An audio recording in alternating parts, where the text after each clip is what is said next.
If you look at the last 4 WSOP championship event winners, their names are Greg Raymer, Chris Moneymaker, Jamie Gold, and Joe Hashim.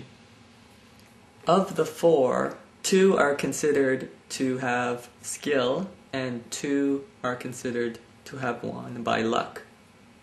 Look at the last names again. Chris Moneymaker and Jamie Gold won by luck. If you look at their last name, notice the similarity. The last names usually have some kind of monetary connotation. So I've been thinking about changing my last name. My top 3 names are Goldmaker, Money Visa MasterCard. This one just sounds bling, so I kind of like it a lot. Yen Maker. This still leaves me with a little bit of an ethnic flavor, so I'm not totally selling out Asians. You're probably expecting someone to call my name now, but little do you know my mom is out at her 2-hour-long yoga class in the next city over, and she's not expected back.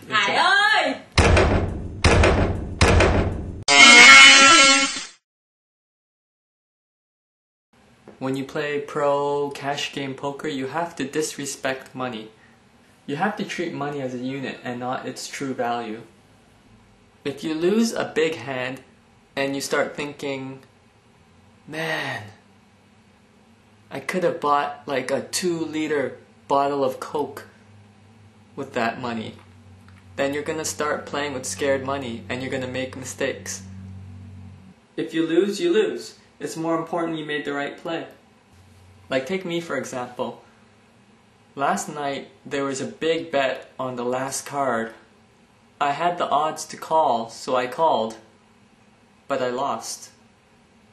I didn't think for 1 second, I just lost like 2 McValue meals.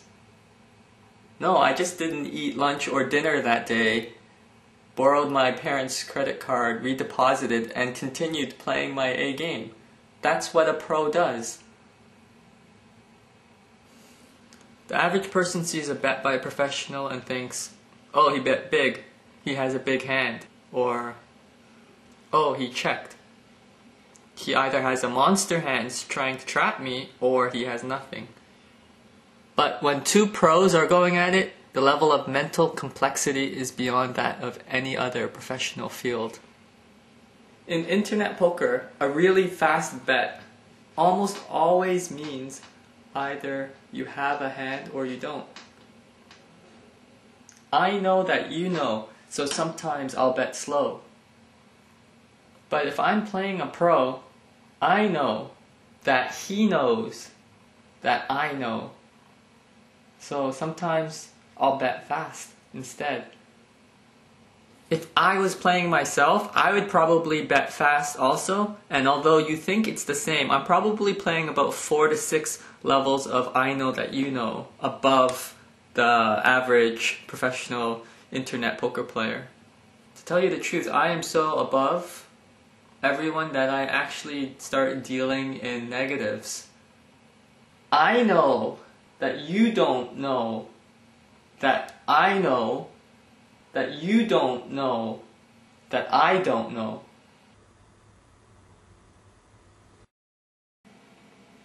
People talk about tells a lot, and they're usually referring to physical tells. For example, on the flop, looking at the pot size with your eyes, or maybe breaking open an Oreo cookie, sometimes even crying blood. I don't like referring to physical tells because they can be faked. Then you have like 1 level higher of people who have skill, poker skill, and they rely on betting patterns and bet sizes. But even these, I believe that can be mistelling because it can be manipulated and you can be manipulated. I think the best tells are things that you cannot control. Like I've been practicing with my friend a lot about oil factory tells. And like when someone starts bluffing, they smell a little different. It's kind of difficult to notice at first, but when you've smelled as many people as I've smelled, it becomes hard not to notice. The one hard part about this is that most people don't voluntarily let you smell them. You think they would welcome it, but like after you're about like 5 centimeters away from their body, they smack you over the head. Well, sometimes a few fat guys are okay with it. They even give a shy, embarrassed smile, and their skin turns a little red, and then they smile at me again. I don't know what this tell means yet, but one time I asked a guy, and he said that he'd tell me if I met him back at his hotel room later after the game. Unfortunately for me, I had a doctor's appointment, so I couldn't make it, and I never really found out what the tell meant. So, if anyone could like tell me, maybe send me an email or something, that would be great. Anyways, unlike fat guys, women are never okay with you smelling them. That's probably like the best pro tip I can give someone just starting out being a professional internet poker player. So what you have to do is pretend you're stretching, but you're actually gathering their smell in your cupped palms. And quickly whisk it to your nose, but pretend you're scratching your nose. When in actuality, you're inhaling their body smell, their oil factory tell.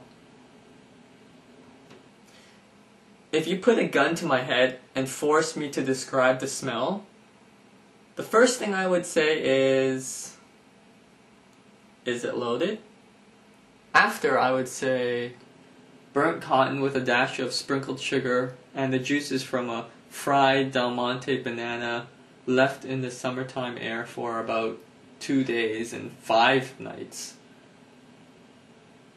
A good hand smells like burnt pubes. If you don't know what that smells like, you're probably too young to play poker. I can't help you there, and don't come knocking on my door asking, because I'm not gonna show you and I'm not gonna let you smell it. Well, maybe if I'm in like a good mood or something, but usually it's a solid no.